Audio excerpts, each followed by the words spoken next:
Hey, good evening, everyone. My name is Daniel Lee. I'm one of the counselors here at Garfield High School. I'm also acting as the counseling chair. Yeah, if you guys have any questions or needs, please do reach out to me. The services that the counseling office provides, I just want to really quickly go over them because I think not a lot of people know exactly what are the services that counselors provide. And I think it's critical in terms of the support systems that we have here to kind of clarify our roles and make sure that people understand where to access services. In counseling, we have three main areas where we support students. The first area is academic. And so this includes things like scheduling. So, as you know, in the beginning of the year, there's a rush to make sure schedules are correct and that students are in the appropriate classes. This also includes graduation requirements, and especially for our students to understand what are you working towards, what are the goals that you have in order to walk across the stage in June. This also includes things like administering the Running Start program. So many of you know, if you have 11th or 12th graders, the Running Start program is, we have about 200 plus students participating in the Running Start program. And that's just between 11th and 12th graders. So it's a significant portion of our community. We also make sure that students are connected to any type of services they may need related to academics. So whether it's a 504 plan, we connect them with our 504 coordinator, Ms. Beck. Tutoring, Mr. Reese, he runs the student tutor program. We also have tutors from Seattle U that tutor students here. So just making sure that we have the full academic picture and that they're set up to be successful. The second area that we work with students is making sure they're ready for college and career. So this includes things like, many of you, if you have seniors or if you have 11th graders, you know that this is really big on their minds right now. But ensuring that they understand the college application process and then really walking them through the process. Some students don't need any help. Some students have private college counselors that they work with, and we will kind of partner with them to make sure that they get the right documents, they're filling out the right forms, but especially for students who may not have that resource, we try to make sure that we host workshops for financial aid, college applications, Seattle Promise. There's a whole host of things that we do throughout the year to make sure that students are prepared. Just today I had a meeting with a student about FAFSA, and they had some questions about it, and we walked through it. They pulled it up on their laptop, and we just kind of went through the process. And then the third area is social emotional learning. So making sure that students are in a mindset where they can learn. And I think we're going to hear a lot about that today, where there's so many things happening in today's world, and with social media and technology, there's just so many distractions and things that can throw a student off course. And so, this is my favorite part of the job, where I get to sit down with the student and really just get to know them a little bit, develop a relationship, and then from there, really figure out, hey, what is the context? What's the environment that you're in? And then how does that impact your ability to be successful in the classroom or develop relationships with others? And sometimes this means working out issues with teachers. This is pretty common where students will come in and say, hey, I'm having an issue. I really don't know what to do. I'm a little bit intimidated to talk to this teacher. So anything in that world where we're working with mental health, we're working with students that have ADHD, anxiety, depression, students that are avoiding school for a host of reasons. So those are the three main areas. Obviously there's others, but I just wanted to give you an overall sense of kind of what services we provide. Good evening. My name is Micky, Kander. I'm an advanced practice provider in the Teen Health Center, and I specialize both in pediatrics and psychiatric medicine. So I do evaluations here at the Teen Health Center. We are open Monday through Friday, 8 to 5. I'm here one day a week, although everybody's capable of doing some basic management of mental health conditions. And I'm going to stick around afterwards, so if you have questions, I'll be here. And my name's Melanie Cope. I work at the front desk at the Teen Health Center. So in terms of like getting your kids signed up for the clinic or scheduling appointments, I can help with both those things. Main thing to point out is that the Teen Health Center is separate from the school nurse. So whereas any kid can come in and see the school nurse for like acute needs during the day and things like that, the Teen Health Center does require getting signed up, and it is good for a year. So if you are interested, we have our pamphlets in the back table at the back of the room. That has just information both about our therapists at Garfield. In addition to med management and Micky services, we also have multiple therapists on staff. And then also the forms if you want to formally enroll your kid in the clinic. Yeah, I also just want to give another plug too that we are very, very lucky to have Micky. We have medical providers 5 days a week. So in addition to Micky, we have 2 other nurse practitioners who are here who can also help with some ADHD management as well. So yeah, we're a resource and hope you use us. I just wanted to add one thing really quick. So in addition to the counseling office, we also share the office with other support networks. So Jamie Reese, Eric Burnett, they're our academic intervention specialists. We also share an office with our school psychologist, Justin Young. So he's really a good resource for us. And then also our social worker, Jake Campbell. So there's other, networks that we collaborate with and partner with. So just kind of keep that in mind as you kind of think about the bigger picture. I hear this a lot. Can you explain the difference between when someone can see the school psychologist versus when they might be able to do like an ADHD evaluation through their primary care or us? Yeah, so typically Justin Young will do an evaluation when there are multiple attempts to intervene, in the classroom. So for example, if a student is having, trouble reading at grade level, or, maybe their math skills are not up to grade level, the first step is really just to try interventions, right? To get, provide them tutoring, meet with the teacher, and really kind of get a baseline for what the issue is, and then attempt, I believe there's a couple of interventions that need to be done. And then Justin Young will consult throughout that process and gather the information from teachers, any medical documentation they may have will factor into that evaluation. And so a lot of times Justin will work with the student and the family to make sure that there is a thorough evaluation, and then from there a decision is made as to whether the student is going to qualify for an IEP, so individual education plan, which is modifications in the classroom, and so that's mainly the role of Justin Young. Now, at any point you can go to your primary care physician if you have a concern. There can be underlying medical issues that impact learning in the classroom, and so it's really important to make sure that you kind of utilize those resources that you have to get the full picture.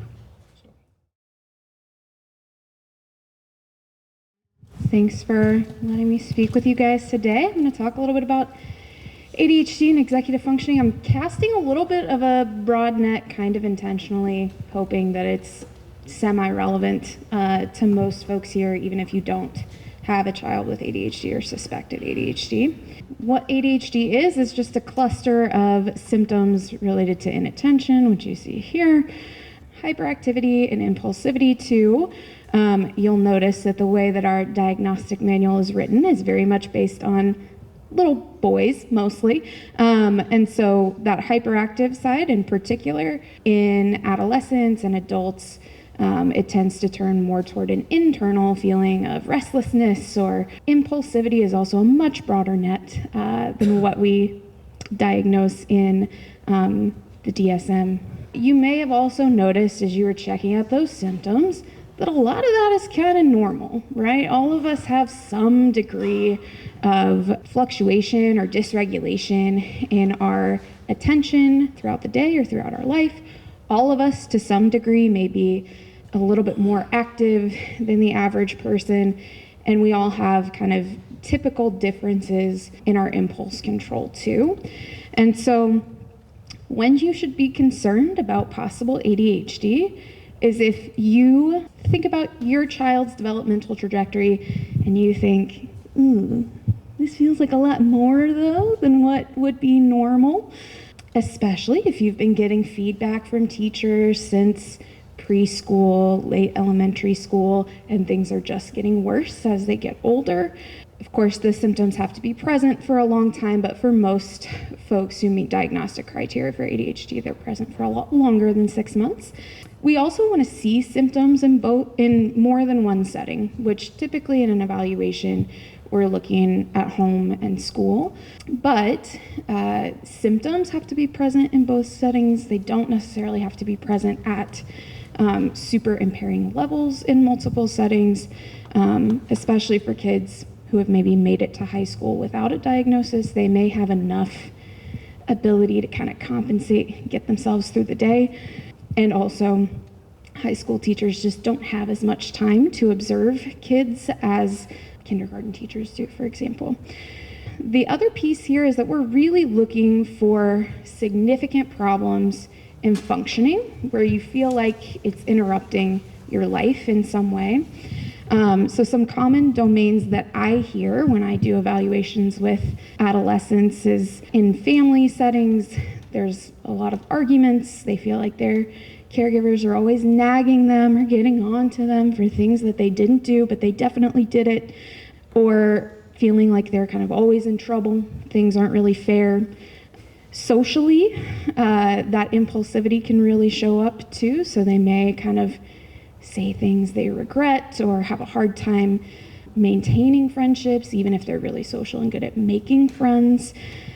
They may have a more intense emotional reaction to social drama, and more kind of typical teenage politics might affect them in a more intense way. We also know that teenagers with ADHD are both more susceptible to being bullied and more likely to be perpetrators of bullying themselves. So if you're hearing about conflict in either direction with peers.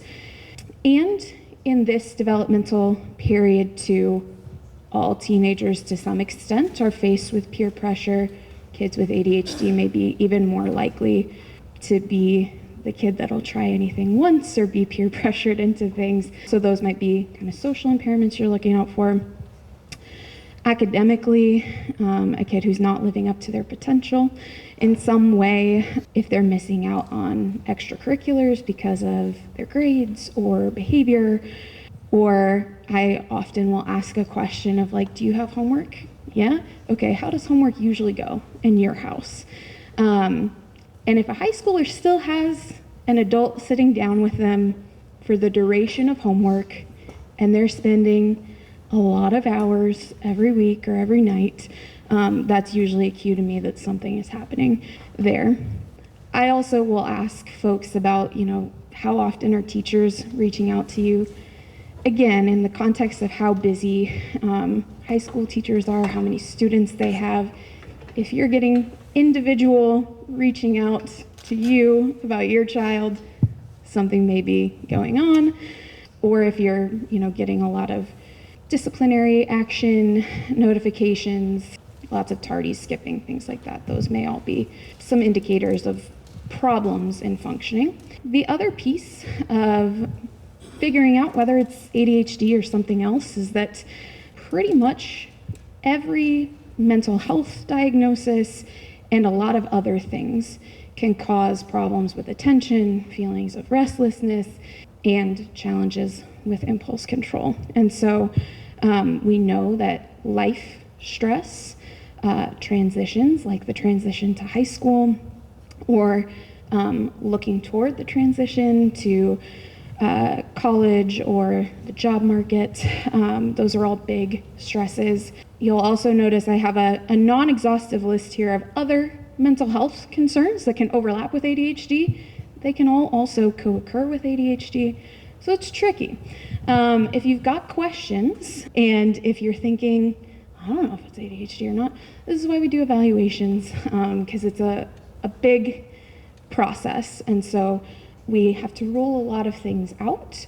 But the maybe good news is that a lot of the treatments that work for ADHD, especially the behavioral treatments, which is what I specialize in, they work for everybody to some extent, and we just have to be a lot more serious about them for kids with ADHD. So I'm going to talk a little bit about some general themes there, but if this is looking familiar or worrisome to you in some way, maybe time for an evaluation. I also want to try to define executive functioning for you. It's something that's just like ADHD, kind of more popular and in the zeitgeist now. But what we really mean when we talk about executive functioning, it's a very broad term, but it describes these higher order cognitive or brain functions that allow us to maintain goal-directed behavior. So it allows us to work toward things that are important to us. These are the big three that I research. So working memory, the way I describe that, it's the ability to take something into your mind and then do something with that information. To hold it in your mind while you do something else, to change the order around or to be flexible with it. Inhibitory control is the ability to stop yourself from doing something that feels automatic or to stop yourself from doing something that you've already started. And then cognitive flexibility or set shifting is the ability to switch between tasks. So the ability to go from working on math homework to history homework, the ability to answer an email and then have a conversation over here and then go back to your email. Executive functioning deficits are incredibly common in ADHD. Some people, myself included, believe that they are kind of the core of ADHD. And even in folks with really rigorously diagnosed ADHD, the strengths and weaknesses in different executive functions are different for different people. So we are still not at a point where we can look at like a profile of executive functioning and say, yep, that's a person with ADHD, that's not a person with ADHD. And so some people with ADHD have significant deficits in all executive functions. Some people have a mix. There are also some people who have like really great set shifting, but really bad working memory, for example. And along those same lines, these are higher order cognitive functions that are right here in your prefrontal cortex, which is not developed fully for anybody until sometime in our mid-20s. And so these are skills that all kids are still developing at this age. And they can also be present outside of ADHD. So when we think about anxiety, depression, all of those other common mental health concerns, it affects executive functioning as well. This is just a little bit of an overview of some of the kind of brain systems that are impacted in ADHD. So like I just talked about, that frontal lobe, your prefrontal cortex, that's like the boss of your brain, right? It's where all of those executive functions usually kind of sit, so to speak. And again, for all kids, this is not a fully developed or mature part of the brain yet. For kids with ADHD, there's like a 30% developmental lag. So to make the math easier, I usually like subtract 3 years, although it doesn't actually work that way when they're teenagers. There's a couple of other systems. So the basal ganglia, those structures are the reward centers of the brain. And we know that reward operates differently for people with ADHD. And so part of the role of this reward center of our brain is it tells us what to focus on, right? Keep focusing on that thing that's rewarding, that feels good, that gives you that dopamine hit. That part of their brain is fully developed in adolescence. The last part of the brain that can be impacted in ADHD is the limbic system, or like your lizard brain, if you get the gist of that. It's the emotional center of your brain, right? It's where we have those very core emotions of fear, of fight or flight or things like that. This is also fully developed at this point. So the way that I always describe this is we have a gas pedal of a Ferrari at this point in our brain. That emotional center, that reward center, it is online, it's ready to go. And the brakes are like rusty bicycle brakes, right? So they're not gonna stop those impulses as quickly. And so I say all of this not to try to like get you to learn about neural structures or anything like that. The idea here is that if your child is having trouble with this, it's not their fault, it's not your fault either. And there are things that we can do to support. There are ways that we can kind of try to understand where they're at developmentally and come alongside and support them. I'm going to shift a little bit here to talking a little bit more about some of the general themes that I tend to target in some of the treatments that we do for teenagers with ADHD. So I won't read all of this to you, but the general gist is that if you have a teenager that struggles with attention, executive functioning, academics, if they have ADHD, what we often see is that caregivers end up kind of falling into one of two patterns. On one hand, you may be so overwhelmed and stressed, and you might kind of give up and let go a little bit and not know a lot about what's happening academically, or you don't realize how bad things are until you start getting the calls or the report card comes in. On the other hand, and probably the more common thing that I see, is that we understandably don't want our kids to fail. We don't want them to experience that struggle. And so sometimes folks will kind of go toward the other end and become like a little personal assistant. You may feel like you have fully taken over all of their organization, their communication with teachers. You're the one that's like checking to make sure they've turned everything in, or you're sitting with them while they're doing homework and things like that. So if these patterns look familiar to you, maybe time for some help or support. What we want here is for folks to fall somewhere in the middle, right? We want to promote kids' autonomy and learning and gaining these skills while still having the guardrails up so that they're not totally off the deep end, right? I think about it like bowling. We want the bumpers. Occasionally they're gonna knock up against one of the bumpers, and we wanna be there to kind of get them back on course. But otherwise, they're throwing the ball themselves at this age. That's the goal. So these are some general themes of what I try to kind of get people to, or where we end up, hopefully, throughout the course of treatment. The first is that when we talk about motivation and executive functioning for all teenagers, especially teenagers with ADHD, one of the things that we try to get caregivers to do is start to elicit from their child instead of imparting to them. So the way that we think about this is the typical kind of strategy of parents is that we have all this wisdom, we have all this knowledge, we want to help them so bad. And so we tell them why it's so important that they get their homework done, or that they turn things in on time, or that they wake up for school at a reasonable hour or go to bed at a reasonable time. And we try to impart all of this wisdom onto them. And usually, understandably, they're not ready for that yet. They want to gain their own wisdom, right? So some ways that we talk about how we elicit from them their motivation, I will sometimes have people literally write down, what do you hope your life is going to look like when you're out of high school? That could be, what kind of job do you want to have? What kind of friendships do you want to have? What kind of money do you want to be making? What fun activities do you want to do?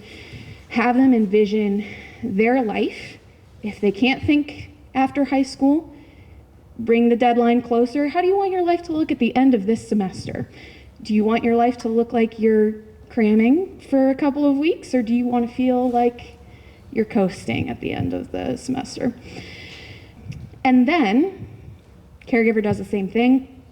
And what we often find here, for the most part, is that people are surprised, and there is usually a lot more overlap than we think there will be. And so we want you to compare those big picture goals and look for any little area of overlap or agreement. And then we trace it back, right? Okay, if you want to get into this college in 2 years, what do you think you need to be doing right now? And what's the first baby step? Very smallest first step that we can take to get there. And how can we be as specific as possible in that? Another way that we can elicit instead of impart is that we can lead this process by example a little bit and kind of model. And so if you have a teenager who is not into the whole discussing the future and finding their motivation sentiment, that's okay. You can do this yourself too. You can let them know, like, well, this is what I'm hoping our relationship looks like in 2 years when you're done with high school at the end of the semester. And so I know there's some things I need to work on and I need to change for us to get there. This is what I'm thinking might be a good first step. So that's what I'm going to commit to. No worries if you don't want to commit to anything right now. That's kind of the vibe. Yeah. Sorry, can you do like 3 steps that way? That way? Okay. Yeah. And then the last piece here is if you get this far in the process, you can help kids identify even those small points of motivation. So if there are some things that you kind of agree on, but it's not super high on their priority list, but it's not a 0, okay, why is it a 1 and not a 0, like on a 1 to 10 scale? And what would make it even 1 point higher? Those are some common motivational questions that we might ask. The other piece here is that there are going to be times where they are unfortunately still a child, and so their choice is low in some situations. There are things that are necessary that they don't really get a choice of whether or not they do them, and they're not really motivated. And so in those cases, providing the rationale that we can is really crucial, and also thinking about ways where we can add motivation even if it doesn't naturally exist. This is kind of a slide that we show in one of our treatments. And the idea here is that if you tell a high schooler that they should use a paper planner, you're not going to get very far. And we still do it every time. And part of that is that we know it works, unfortunately. And most kids are not motivated to do it. And they don't understand, right? Like, it's stupid. Why would I add work to my work? And so we present them with this rationale, or we present their caregivers with this rationale. But then we also have these points where we can be flexible. It doesn't have to be a paper planner. We want the vibe or the spirit of a planner. So we want something where everything is all in one place that gets updated in real time. Doesn't have to be a planner. We want something where you're actually doing something with the information so that it is more likely to get encoded in your memory. So when we can't give kids a lot of choice, it's helpful to at least give them a valid reason why we're asking them to do something. The next kind of general theme here is that you want to overplan and then overplan some more and then plan for those safety nets to fall through as well. That's especially if your child has ADHD. Hopefully most folks have heard of SMART goals, or it looks kind of similar to you in some way. But the idea here is that when we talk about those baby step goals, we want them to be specific, very concrete. We want to know how we're going to measure it. How are we going to know if this goal is met? We want it to be realistic and attainable. We want to actually gain momentum here rather than beating ourselves up over it. We also want it to be relevant. So we want to find that point of why the goal really matters. And time bound. We need to know when we're going to check in about it. And then you'll notice here that I said, consider and plan for every single part of that process. So I have an example SMART goal here of I'll write my assignments in my planner, or I'll update my Google Calendar at the end of 3rd period and 6th period every day. And if that's my goal, I'm going to need to plan for every possible distraction or problem that might come up in that process. The other piece that you want to be considering is where your student might get hung up. Which part of this is going to be the hardest for them to do? Which part is going to be boring and not rewarding at all? And can you find something, a carrot, if you will, at the end of that stick to help motivate them? So this is an example of planning and then planning and then planning and planning. Again, this is something that we show to folks in the treatment, but you can see how wildly specific we make them be, right? Do you actually have the thing you would need? What's going to happen if you don't write it down? What are you going to write down if there's not anything to write down? What are you going to do if you forget the thing that you're supposed to write the thing down in? Who's going to check? When are they going to check? What's going to be your goal? Lots of questions here. Again, the reason I show you this is not that I need you to go home and try to have your kid use a planner, but it's an example of how exhaustively you might need to kind of overplan. The other piece that we often talk about is prioritizing connection before correction. So I always ask caregivers to think about the kind of supervisor or boss that you want to work for, who makes you feel like you're good at your job, you know what you're doing, you can do it, and you want to do it. You may not have a boss, but you could create a fictional one in your mind that makes you feel this way. And the idea here is that a lot of those things that motivate us as adults also motivate teenagers. And so some of the ways that we can prioritize that connection piece, which is important to being a good caregiver, a good supervisor, we want to validate the emotion before we try to correct the behavior. So you can see some examples here where it's literally just labeling the emotion, guessing at the reason why, and sometimes letting it sit, right? So not saying, I know you're stressed about that project, it's overwhelming to even get started, but you should have started it 2 weeks ago and that's why you're so overwhelmed, and right? We want to stop just at the validation before we try to motivate, correct. And then the other thing that you can do is really, really try to look for any and all tiny things that you can praise or give positive attention to before you rely on those negative consequences. So instead of if you don't get your homework started right now, your phone's going away for the rest of the night, we may find a day where they get started right on time and say, hey, thank you so much for getting started right on time.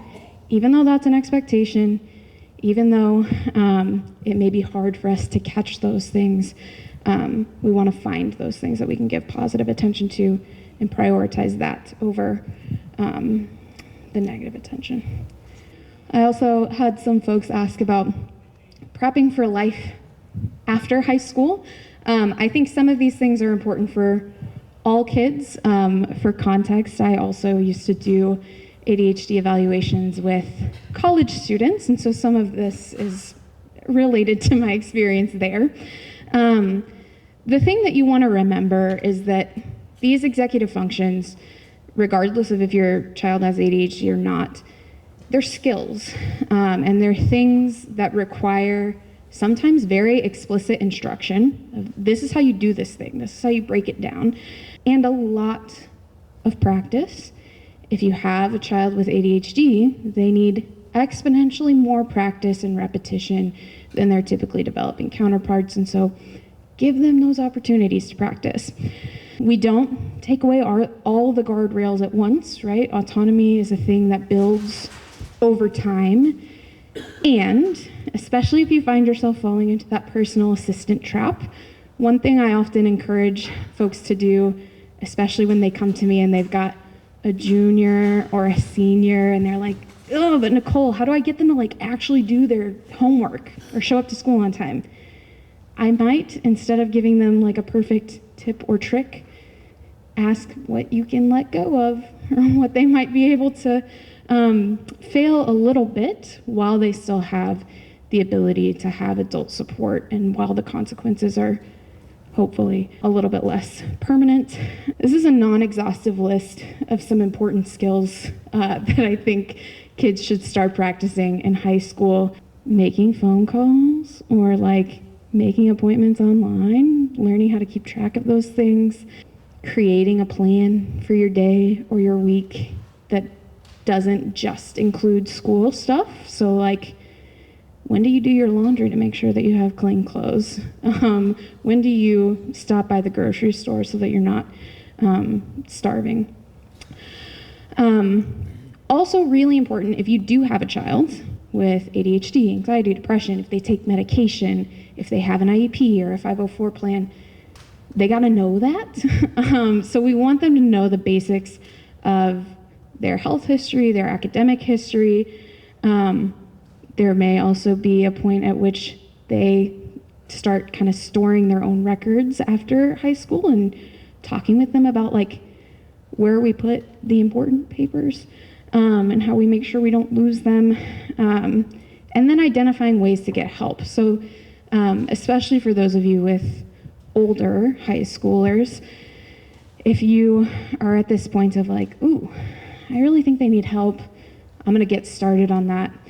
This may be something that they could do with you to see how you navigate that system, because it's tough to get help academically in the healthcare system, and it's definitely something that requires practice. The other thing that they should really start practicing is how they communicate with their teachers, their bosses, their peers. So thinking about the places where you can support them with communication without taking it over, places where they might be able to initiate that email or that conversation, and talking with them really explicitly about like, what do you actually want to say? What are you hoping the other person says? Okay, I don't think you're actually saying that in that email, right? So helping them kind of learn those skills. Last piece here is places to get help. So I always encourage people to start closest to home or school. And so you guys have some great resources here. Primary care is an excellent first stop if you've got a PCP. We also have the Washington Mental Health Referral Service. You do not have to be a Seattle Children's patient to access this. They have an online interest form and a phone number. You can give them your insurance info and what you're looking for, and they can help you connect to people who have openings. And then for those of you who are thinking a little bit into the future, one of the places where you might connect if your child currently has an IEP and they're going to need accommodations in college, most universities have something called either a student disability office or accessibility office, and that would be the place where you're usually going to stop first for those sorts of things. These other bullet points are self-guided things, internet things that I think are helpful. I'll highlight CHAD as the primary place where I always direct people. It's got a lot of great information about ADHD across the lifespan and some very practical tools as well. There are also CHAD support groups in the King County area. So, all right, that's it for me. Thank you. I think we have time for a couple of questions. So the one submitted online was, and I'm paraphrasing here, but if my child is self-conscious or feels there's stigma around ADHD, and so they're resistant to seeking help or accepting the help that has been offered, how do you go about encouraging that student to get the help that they need? Yeah, great question. I think that's one of the places where that eliciting piece can really come in. So they may be really self-conscious to use certain accommodations or services, and those services or accommodations might be the things that are going to get them a step or two closer to their goals. And so if we can spin it that way of like, listen, I know it's like maybe a little bit embarrassing to go to a different place, take a test, and I hear you saying you want to make sure you get all B's this quarter, and I'm looking at like the grade book from last quarter, and the tests are really the thing that does you in. And you work so hard and you study so hard, and I feel like you can't show what you know on the test. The other piece that you could do here is, especially if it's like an anxiety, self-conscious thing, you don't have to use all the accommodations all at once. You don't have to use the most embarrassing ones. You can like do a little gradual exposure to using accommodations and test it out, see how it goes. If you use the accommodations and it doesn't actually help you, all right, cool, no need. But maybe you use one of the more kind of private or not embarrassing accommodations, and you find that it actually does help you, and then you feel a little bit braver about using some of those other ones. I just have more of a comment than a question. Thank you for all that. Just to say, like, I think it's really important also to emphasize how therapy can be so helpful for these kids, that like the anxiety, the depression, you know, maybe it's not, who knows what it is, but anyway, so anyone whose kid is struggling, like, reach out. There's great resources here, and it can make a difference. So a question about apps or books for students to use. Or websites, yeah. Chad, I think, is very accessible for all ages. And the reason why I plug it so heavily is that ADHD is very popular online. And not all of the stuff on like TikTok, etc., is helpful or accurate. And so I like Chad.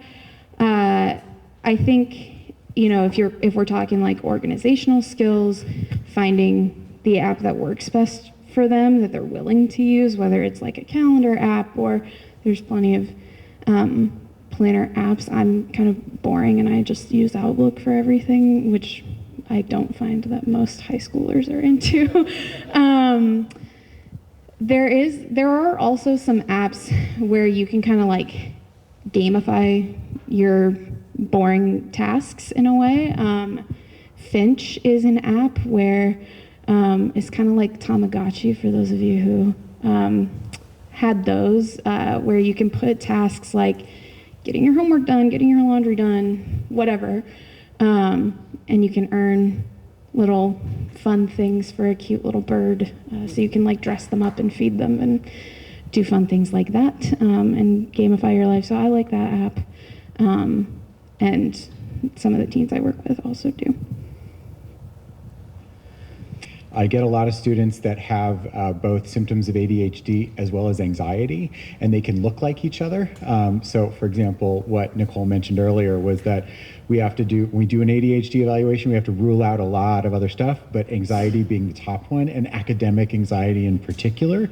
And if you look at the symptoms of generalized anxiety disorder, one of those things is attention and concentration deficit, like you have a hard time focusing. And so it's our responsibility to ensure like that, well, what is robbing you of the attention and focus? Is it that you're daydreaming and distracted?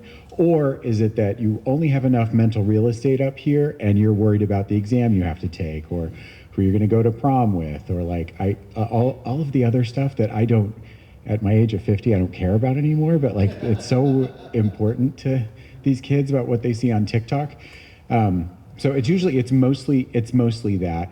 I think other times I do have circumstances where parents have really strong feelings about what their kids' mental health circumstances are, and so we'll have to navigate that. Meaning that like parents have already diagnosed your kids because you know them so well, and so then we have to have that conversation. And the last thing I think also is that I don't know if you're aware, in the state of Washington, you can consent to your own mental health care at the age of 13 and older. Anybody worth their weight, any provider worth their weight is going to try desperately to work with you. I've only had one circumstance where a child did not give me permission to talk to their parent. And so just so you know that we try to do that, although ultimately it is anybody 13 and older, their right to be able to consent to their own mental health care. And just to be clear, like we're under different guidance in the Teen Health Center because we're under HIPAA, the Health Insurance Portability and Accountability Act, versus FERPA. So if a child tells, FERPA is for the school, I don't even know what it stands for, But federal education relaxation parenting act, I don't even, whatever it is, but meaning that like if the child tells a school counselor, they have to tell you. If they tell us, we don't. So there's a little bit of a schism between that. Anyway, so that's usually kind of the sort of tension that we experience in the health center. We really try to navigate it so that we don't have parents feeling like they're kept in the dark. Thank you so much. Yeah. Great, thank you so much. And yeah. Dr. Groves just very kindly said we can put her presentation up on our website. So if you know someone who missed it or you want to refer back to it, it will be there. Do you have a quick question to that? Typically, much shorter waits compared to like external providers. So for instance, like if a kid walked in today for therapy, I could offer them probably Friday or next week, like very, very quick.